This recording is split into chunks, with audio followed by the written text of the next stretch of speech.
السلام عليكم ورحمة الله وبركاته. احنا النهاردة هنعمل لكم طريقة المكرونة والكفتة.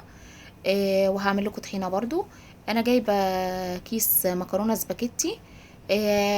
غليت المية ونزلت بالمكرونة بتاعتي. طبعا المية دي عليها ملح، حاطة معلقتين ملح كبار. ونزلت بالمكرونة وهبتدي ان انا اقلب بيها. وطبعا دلوقتي انا مجهزه الطماطم ضربها في الخلاط، وحطيت شويه زيت وبشرت بصلايه ونزلت بالطماطم بتاعتنا. طبعا لازم تكون متصفيه كويس جدا عشان طبعا التفل بتاعها. وهبتدي ان انا اقلب فيها زي ما انتوا شايفين. وبعد كده هبتدي بقى انزل بالتوابل بتاعتي. احنا عارفين ان المكرونه طبعا بنحط عليها فلفل اسمر، بنحط عليها ملح طبعا. بحط عليها معلقة من نص معلقة من السكر عشان السكر طبعا حموضة الطماطم، ومعلقتين من الملح. وهسيبها طبعا دلوقتي تتسبك، هقلب كده واسيبها تتسبك. وطبعا احنا هنبتدي برضو نجهز وده الشكل النهائي للمكرونة الاسباجيتي بتاعتنا. وطبعا احنا هنعمل معاها كفتة النهاردة. ببشر بصلاية، وبعد ما ببشر البصلايه ببشرها طبعا بالعين الصغيره دي عشان تبقى نازله ناعمه جدا.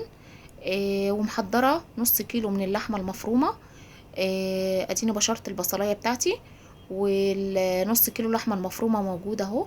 هنزل بالبصل على اللحمه المفرومه، وهحط بقى هبتدي ان انا اقلب فيها. طبعا في بهارات معينه انا بحطها طبعا بطريقه مختلفه، هو كل واحد وليه طريقته.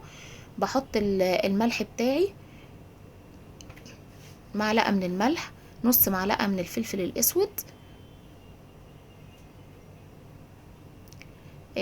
دي بهارات لحمة بحطها. نص معلقة من بهارات اللحمة. بحط يعني معلقة بيكنج باودر عشان تديها ايه، نفشة كده حلوة وجميلة. وبحط عليها توم باودر وبابريكا. وبحط بصل باودر. ده كله بعجنه كويس جدا مع بعضه لحد كده ما يندمجوا ويتجانسوا مع بعض. طبعا البيكنج باودر انا حطاه لغرض معين، ان هي بتديها النفشه الحلوه اللي تيجي تاكليها تحس انها جوسي كده. فدلوقتي هبتدي ان انا اعجن فيهم كويس جدا. ويا ريت اسيبهم يعني انتوا تسيبوها شويه، ليه؟ تاخد من التتبيله الحلوه بتاعتنا الجميله دي. الافضل ان انتوا تسيبوها شويه كده، نص ساعه، ساعه الا ربع، على حسب الوقت بتاعكم. ده طبعا الشكل النهائي. انا سبتها نص ساعة. بعد كده هبتدي ان انا اصبع فيها. وطبعا محضرة الصينية بتاعتي،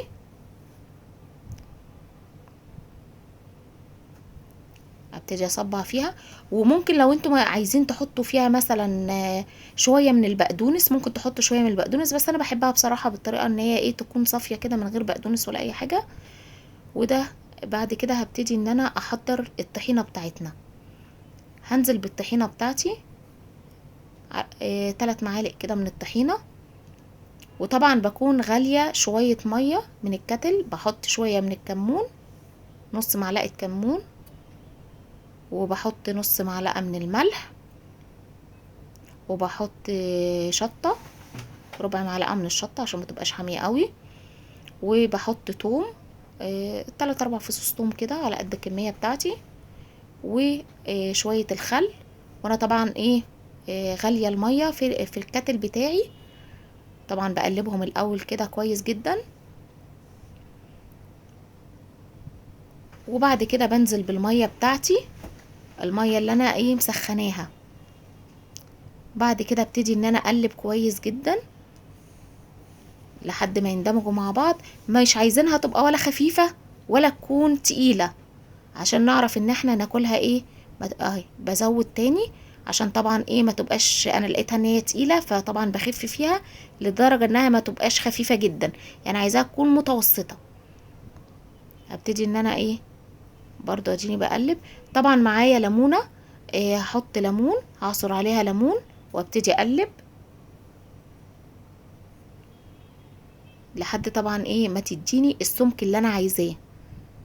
وده الشكل النهائي بالنسبة للكفتة بتاعتنا. طبعا انا سويتها على البوتاجاز من فوق، وهنزل بقى برشة البقدونس الجميلة بتاعتنا